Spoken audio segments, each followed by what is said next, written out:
The Battle of Midway stands as one of the most pivotal engagements in naval history, marking a decisive turning point in World War II. Just 6 months after Japan's surprise attack on Pearl Harbor, their dominance in the Pacific seemed unshakable. Seeking to secure supremacy, Admiral Isoroku Yamamoto aimed to trap and destroy the American fleet near the strategically vital Midway Atoll. If Japan succeeded, it could threaten Hawaii and severely hinder U.S. offensive capabilities for years. With 4 fleet carriers, 248 aircraft, and a vast supporting armada, the Imperial Japanese Navy appeared unstoppable. Yet, critical breakthroughs in intelligence and bold strategy allowed Admiral Chester Nimitz to transform impending defeat into a historic victory. Months earlier, American cryptanalysts at Station HYPO in Pearl Harbor deciphered Japanese communications, identifying AF as Midway through a ruse involving a fake broadcast. Armed with this knowledge, Nimitz prepared an ambush, positioning his 3 carriers, USS Enterprise, Hornet, and the hastily repaired Yorktown, northwest of Midway. The Yorktown, patched up in just 72 hours after the Battle of the Coral Sea, epitomized the urgency and daring of Nimitz's strategy. Midway itself, a small atoll with a critical airfield, became the linchpin of the operation.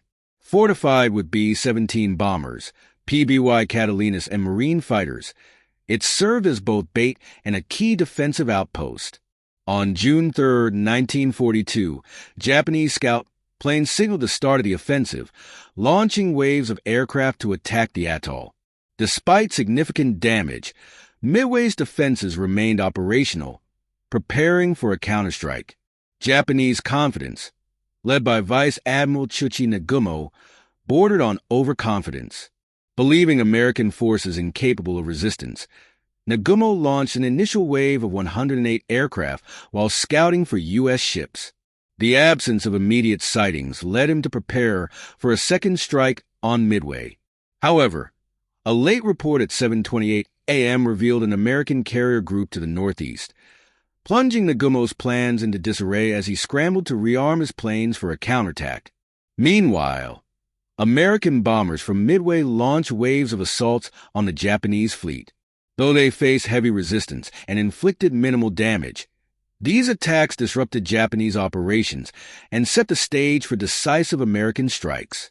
U.S. carriers soon deployed their squadrons, with torpedo bombers and dive bombers converging on Nagumo's vulnerable fleet.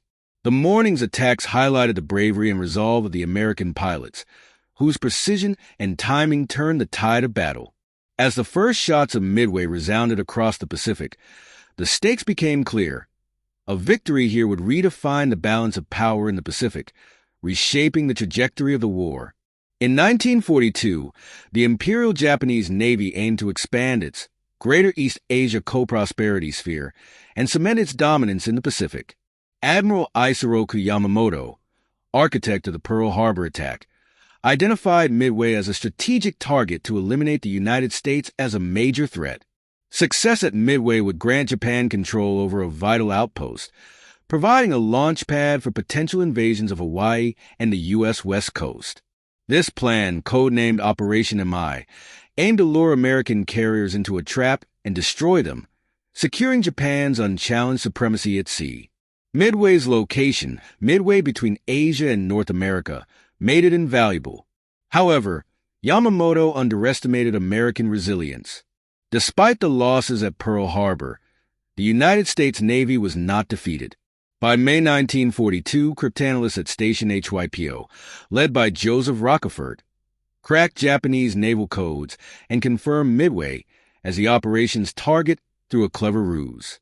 This intelligence allowed Admiral Chester Nimitz to set an ambush. Yamamoto's plan was overly complex, dividing Japanese forces across a vast expanse of the Pacific. While the main force under Vice Admiral Chuchi Nagumo commanded formidable carriers, Akagi, Kaga, Soryu, and Hiryu, its dispersal and lack of coordination left it vulnerable. The Americans, under Nimitz, prepared their 3 carriers, Enterprise, Hornet, and the hastily repaired Yorktown, to intercept the Japanese. The Battle of the Coral Sea weeks earlier, though a tactical victory for Japan, revealed the growing significance of aircraft carriers and air superiority. For both Yamamoto and Nimitz, Midway would hinge on carrier-based aircraft and strategic positioning. Yorktown, quickly repaired after Coral Sea, epitomized the urgency and risk of the American plan. On the eve of the battle, tension gripped both sides. Japanese forces, confident after recent successes, relied on their experienced pilots and superior numbers. In contrast, the American fleet, seen as the underdog, drew strength from the element of surprise and determination to halt Japan's momentum. Midway's defenders, including Marines, sailors, and airmen, prepared relentlessly, fortifying the atoll and patrolling the skies. As the Japanese fleet approached, Yamamoto remained unaware of the trap. His confidence in his plan and belief in American inferiority blinded him to cracks in his strategy. Nagumo's decision to divide his force between bombarding Midway and preparing for a carrier battle caused delays and confusion. This vulnerability would prove pivotal in the coming clash. For the Americans, Midway was more than a battle for an atoll. It was a fight for survival and a chance to shift the balance of power in the Pacific. The stage was set for one of history's most consequential naval engagements, with both sides poised to reshape the future of the war. On the morning of June 4, 1942, the Japanese carriers Akagi, Kaga, Soryu, and Hiryu, under Vice Admiral Chester Nimitz, advanced toward Midway. Their mission was to neutralize the atoll's airfield and clear the way for an amphibious invasion. Confident in their superiority, the Japanese believed the attack would go as planned, but vulnerabilities in their operation were beginning to surface. At dawn, Nagumo launched a wave of 108 bombers and fighters to attack Midway. American Marine Corps pilots rose to meet them, engaging in fierce dogfights. Despite their bravery, many of the Americans' outdated aircraft were outmatched by the agile Japanese Zeros. The airfield was damaged but remained operational, a critical factor in the unfolding battle.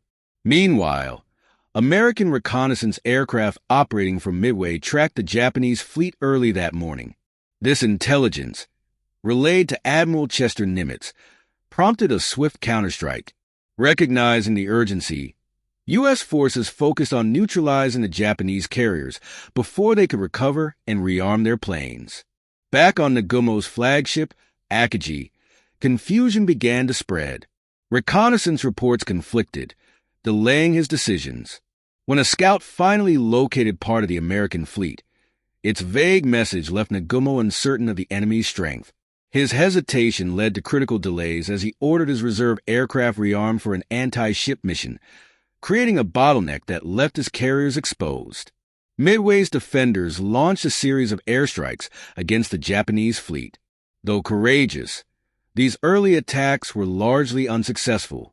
Torpedo bombers were intercepted and destroyed before reaching their targets, while high-altitude bombers missed their marks. However, these efforts disrupted Japanese operations and diverted their focus. The first major strike from U.S. carriers arrived in waves. Torpedo squadrons from USS Hornet Enterprise and Yorktown suffered devastating losses, with most planes shot down by Japanese fighters or anti-aircraft fire. Among Hornet's Torpedo Squadron 8, only one pilot, Ensign George Gay, survived, floating in the sea as a witness to the climactic events. Despite these losses, the torpedo bombers accomplished a vital objective. They drew Japanese combat air patrols to sea level, leaving the carriers vulnerable to dive bombers. This opening allowed American dive bombers from Enterprise and Yorktown to strike. Undetected, they executed a devastating attack at 10:22 a.m., destroying Akagi, Kaga, and Soryu in rapid succession. Explosions ripped through the flight decks, rendering the once proud carriers powerless. The destruction of 3 carriers in minutes marked a decisive turning point. The Japanese fleet, once a dominant force, was thrown into chaos. Though the remaining carrier, Hiryu, launched a desperate counterstrike, the tide had irrevocably turned. Midway, a seemingly small atoll, became the site of a historic reversal that would redefine the balance of power in the Pacific. In the early hours of June 4th, 1942, Vice Admiral Chester Nimitz carriers unleashed their first wave of bombers on Midway. Explosions rocked the atoll as Japanese planes targeted its airfield and defenses. Despite heavy damage, the airfield remained operational, a critical factor that would soon work against Nimitz's fleet. The Marines and sailors defending Midway fought valiantly, using their limited resources to delay the assault. Outnumbered and outmatched, Marine Corps pilots engaged Japanese Zeros in desperate dogfights. The aging Brewster Buffalo fighters, derisively nicknamed Flying Coffins, stood little chance against the nimble Japanese aircraft. Yet their sacrifice bought crucial time for American bombers to prepare for counterattacks. On Nimitz's flagship Akagi, the situation began to spiral. Early reconnaissance suggested no enemy carriers in the area, prompting Nimitz to ready a second strike on Midway. However, a late report from a scout plane revealed the presence of American carriers to the northeast. This revelation upended Nimitz's plans, forcing him to rearm his aircraft for an anti-ship mission, a time-consuming process that left his fleet exposed. American aircraft from Midway and U.S. carriers launched successive waves of attacks on the Japanese fleet. Initial efforts, including high-altitude bombing runs by B-17s and torpedo strikes, failed to inflict significant damage. Slow and poorly armed torpedo planes were decimated by Japanese fighters, yet these early assaults disrupted Japanese operations and divided their focus. The battle's turning point came later that morning. American dive bombers from USS Enterprise in Yorktown, guided by sharp coordination and a stroke of luck, found Nimitz's carriers vulnerable. Their decks, crowded with refueling aircraft and munitions, presented an ideal target. At 10:22 a.m., the dive bombers struck with devastating precision. Akagi, the Japanese flagship, was the first to suffer catastrophic damage. Bombs ignited fuel and munitions, triggering uncontrollable fires. Kaga and Soryu were hit moments later, both engulfed in flames and rendered inoperable. The destruction of 3 carriers in minutes shattered the Japanese first carrier strike force, leaving the once dominant fleet in disarray. Nimitz, stunned by the swiftness and scale of the disaster, struggled to regroup. With only one operational carrier, Hiryu, remaining, the Japanese launched a desperate counterstrike. For the Americans, the success of the dive bombers was a triumph of strategy and bravery. Pilots braved withering anti-aircraft fire and enemy fighters to deliver the decisive blows. Their actions underscored the growing importance of carrier-based aviation, setting a precedent for modern naval warfare. Though weakened, the Japanese fleet was not yet defeated. Hiryu's counterattack targeted the American carriers, prolonging the intense battle. Both fleets, battered and determined, pushed forward as the Battle of Midway entered its climactic phase. Even as flames consumed the Akagi, Kaga, and Soryu, Vice Admiral Chester Nimitz and his commanders refused to concede. Their final operational carrier, Hiryu, launched a desperate counterattack against the American fleet. This phase of the battle tested the resilience and tactical ingenuity of the United States Navy. At 11 a.m., Hiryu's dive bombers and fighters took flight, targeting USS Yorktown. Despite heavy anti-aircraft fire, the attackers managed to breach the carrier's defenses. Bombs struck Yorktown's flight deck, igniting fires and causing severe damage. The ship's crew, trained for crisis, fought heroically to contain the fires and keep her operational. By the time Hiryu's torpedo bombers arrived for a second strike, Yorktown appeared intact. This time, torpedoes found their mark, tearing through her hull and leaving the carrier heavily listing and crippled. The loss of Yorktown was a significant blow, but her sacrifice delayed Hiryu's advance and bought time for an American counterstrike. Hiryu's aircraft returned to their carrier only to find the tide of battle turning irrevocably against them. American dive bombers from USS Enterprise and Hornet launched a decisive strike on Hiryu that afternoon. Approaching from altitude, they executed a devastating attack at 5 p.m., with bombs igniting fuel and munitions aboard the carrier. Hiryu was soon engulfed in flames, its crew unable to save the ship. With its destruction, the Japanese First Carrier Strike Force was effectively annihilated. Defenseless and reeling, Nagumo's fleet faced the grim reality of defeat. Admiral Yamamoto, commanding the main Japanese force from afar, ordered a retreat. The loss of 4 carriers, along with hundreds of planes and irreplaceable pilots, ended Japan's ambitions for dominance in the Pacific. For the Americans, the victory came at a cost, with Yorktown ultimately sinking after repeated efforts to save her. However, the significance of the Battle of Midway was undeniable. Japan's advance had been halted, and the balance of power in the Pacific shifted decisively. The United States Navy emerged with newfound confidence, proving its ability to prevail against formidable odds. Midway was not the final battle of the Pacific War, but it marked a turning point of immense strategic importance. It set the stage for a relentless American counteroffensive that would carry Allied forces across the Pacific and eventually into the heart of Japan's empire. As Hiryu's embers smoldered and the Japanese fleet retreated into the Pacific, the full scale of their losses came into focus. The defeat at Midway was more than a tactical setback for the Imperial Japanese Navy. It was a catastrophic blow to its capability and morale. With 4 carriers, Akagi, Kaga, Soryu, and Hiryu, lost in a single battle, Japan's ability to project naval air power was crippled, marking the end of their dominance in the Pacific. The human cost compounded the damage. Japan's carrier air groups, painstakingly trained over years of war, were decimated. Hundreds of experienced pilots, many of whom had played key roles in early Japanese victories, were gone. Unlike the United States, Japan lacked the infrastructure to quickly train replacements, creating a critical gap in skilled personnel that would hinder them for the rest of the war. For the United States, the losses were lighter but still significant. The USS Yorktown, a pivotal asset in both the Coral Sea and Midway, succumbed to her wounds after a Japanese submarine strike. Despite valiant efforts by her crew to save her, Yorktown sank on June 7, 1942. Her loss underscored the high cost of naval warfare, even in victory. Strategically, the Battle of Midway marked the turning point in the Pacific War. Japan's plans for further offensives, including potential attacks on Hawaii or Australia, were abandoned. The United States, buoyed by its success, seized the initiative and began a methodical counteroffensive. Island by island, American forces would push back the Japanese, starting with Guadalcanal later that year. For Japan, the psychological toll was immense. The once invincible aura of the Imperial Navy was shattered, and the loss was keenly felt within its ranks.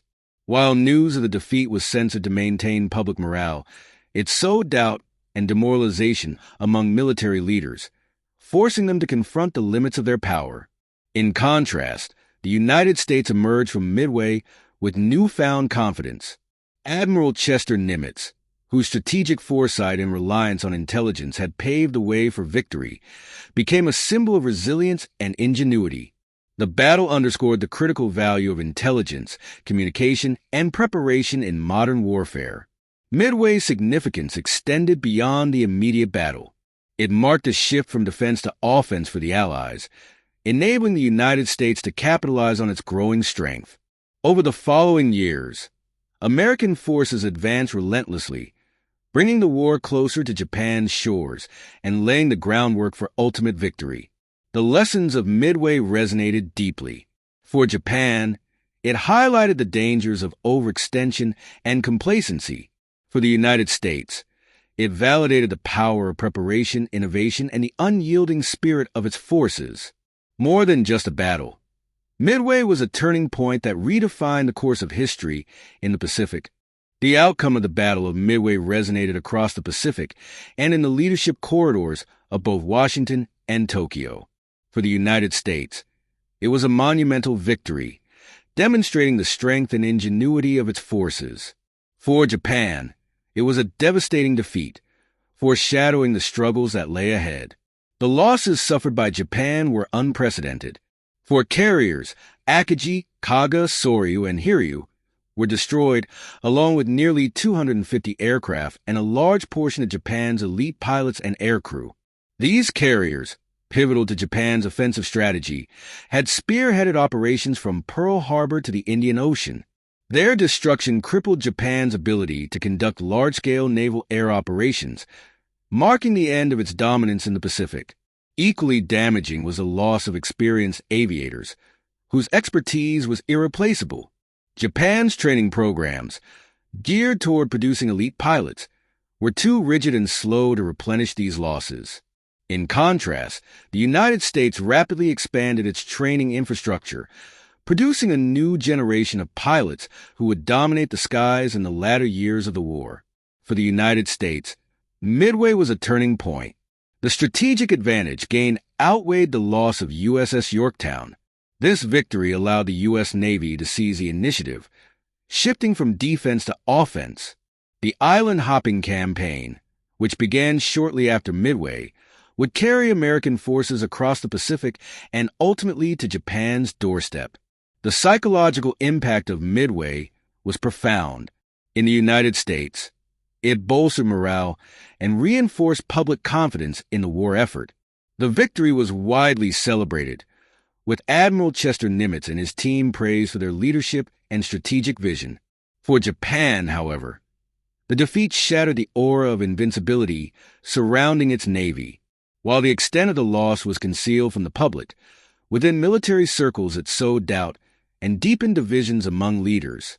Politically, Midway's aftermath placed Japan's leadership under intense scrutiny. The defeat exposed flaws in strategic planning and coordination, undermining confidence in the government's ability to manage the war. The perception of Japan as an unstoppable force began to erode, highlighting vulnerabilities that would be exploited in the years to come. For the United States, the victory validated the critical role of intelligence and innovation. The success of cryptanalysts like Joseph Rockefeller, who uncovered Japan's plans, underscored the importance of intelligence in modern warfare. These lessons shaped American military doctrine for decades. Midway marked the end of Japan's expansionist ambitions and the beginning of a sustained Allied offensive. The U.S. Navy, bolstered by its growing carrier fleet, systematically dismantled Japan's defenses, paving the way for ultimate victory. The battle not only reshaped the balance of power in the Pacific, but also set the stage for the final chapters of the war.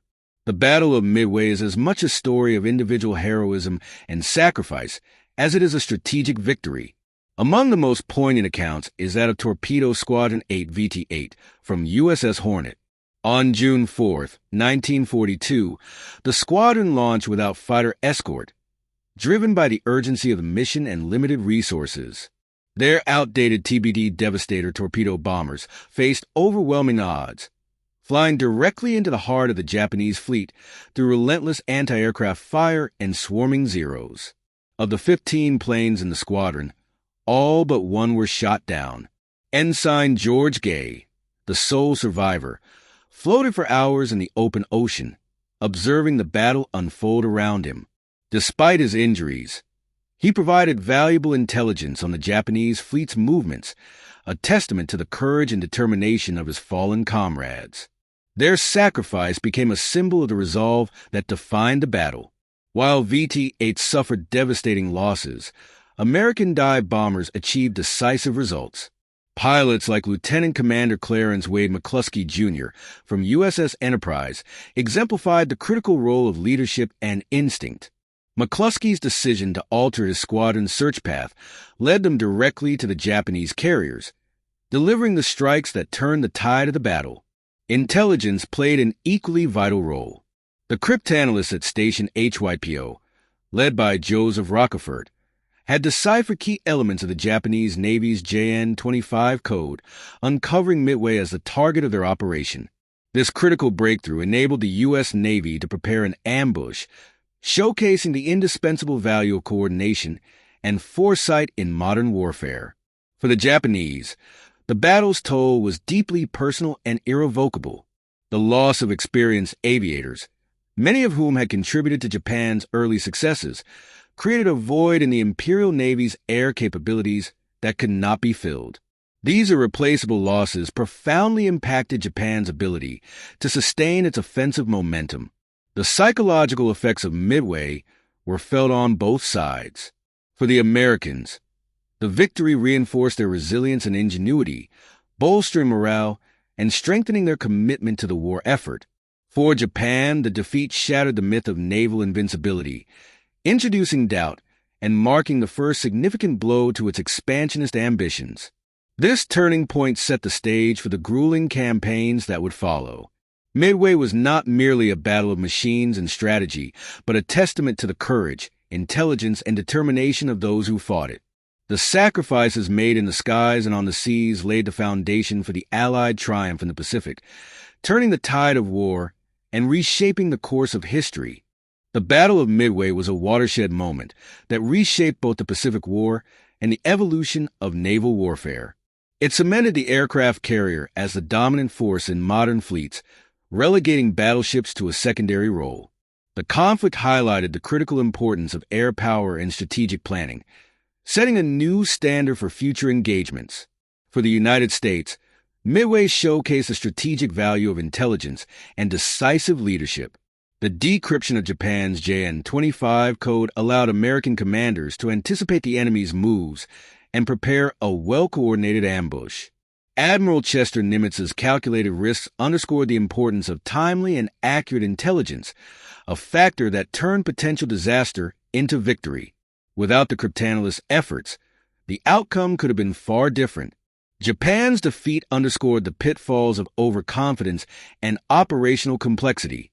Admiral Isoroku Yamamoto's ambitious plan relied on flawless coordination between widely dispersed forces, a strategy that left critical vulnerabilities.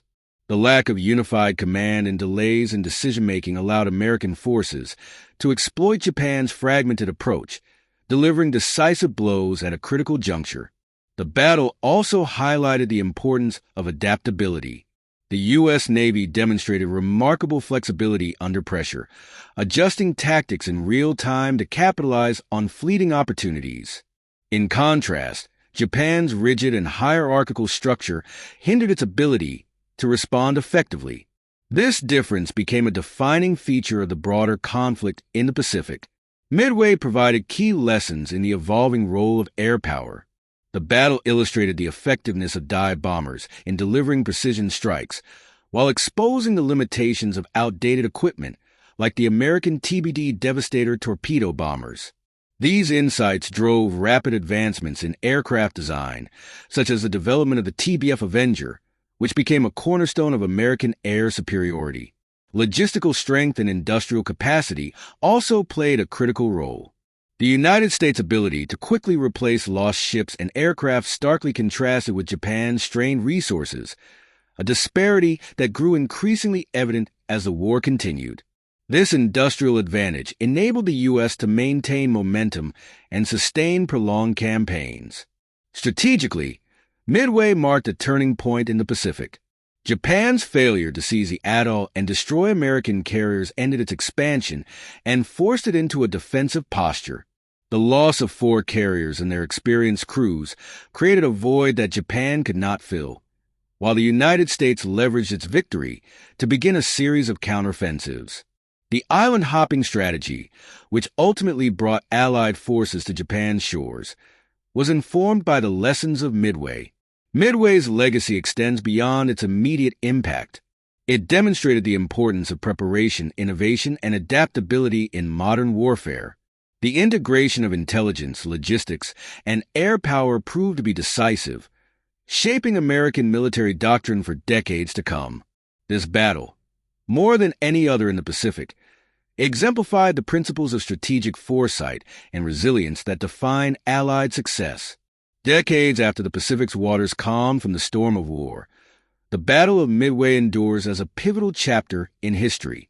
Scholars and strategists continue to analyze its profound implications, drawing lessons from a story woven with heroism, ingenuity, and sacrifice. Midway's impact was both strategic and psychological. The victory shattered Japan's naval dominance, marking the end of its expansionist ambitions and the start of a relentless American offensive. For the Allies, The battle underscored the importance of intelligence, adaptability, and technological integration. For Japan, it highlighted the consequences of overconfidence and strategic miscalculation. Admiral Chester Nimitz later reflected on the collective effort that secured victory. From the cryptanalysts who deciphered Japan's codes to the pilots who risked everything in daring strikes, every part of the Allied machine played a vital role. This unity of purpose became a hallmark of the Allied effort, culminating in victory in 1945. Nimitz's leadership, marked by calculated risks and trust in his team, remains a model of command under pressure. The battle also stands as a testament to the resilience of those who fought. The sacrifices of Torpedo Squadron 8 and the precise strikes of dive bombers exemplified courage in the face of overwhelming odds. Their actions inspired the American war effort and continue to serve as enduring symbols of valor. For Japan, Midway was a devastating loss that went beyond the immediate military setback. The destruction of 4 carriers and the loss of seasoned aviators created challenges that persisted throughout the war. Midway also foreshadowed the logistical and industrial struggles Japan would face as the conflict progressed. It remains a stark reminder of the dangers of overreach and the limits of ambition. In military history, Midway redefined naval warfare. The supremacy of aircraft carriers over battleships became clear, and the battle illustrated the growing reliance on air power and intelligence.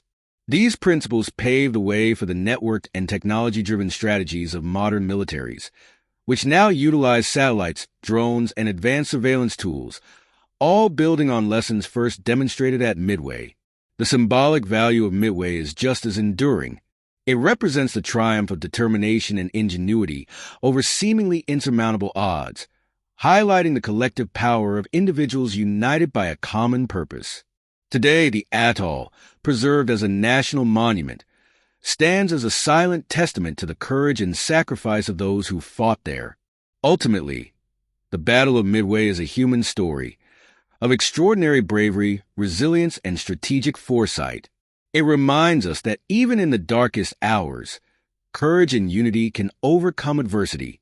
Its legacy is not merely that of a turning point in war, but of the enduring spirit of those who shaped the course of history